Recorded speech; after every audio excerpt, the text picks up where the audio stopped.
Débat houleux au sein de l'Assemblée nationale, accusations de restriction de liberté, menaces de mort, le pass vaccinal divise plus que jamais le paysage politique français.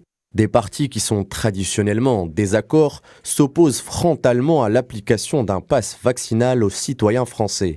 La France insoumise, le Rassemblement national et Éric Zemmour font front commun contre les mesures sanitaires du gouvernement.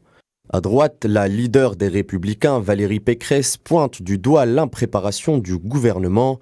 Elle exige des mesures supplémentaires telles que la gratuité des tests. À l'extrême droite, le refus du pass vaccinal est aussi brutal qu'il l'avait été pour le pass sanitaire. Pour Marine Le Pen comme pour Éric Zemmour, toute forme de pass est considérée comme une restriction des libertés fondamentales. À l'Assemblée, les députés opposés au texte appuient leurs propos à l'aide d'une pétition qui dit non au pass vaccinal et non à la discrimination des Français. La pétition en question a déjà réuni plus de 800 000 signatures. La position du gouvernement, quant à elle, est délicate, accusée de porter atteinte aux libertés individuelles, au point où des députés de la majorité font l'objet de menaces de mort, comme l'a déclaré Patricia Miralles, députée de La République En Marche.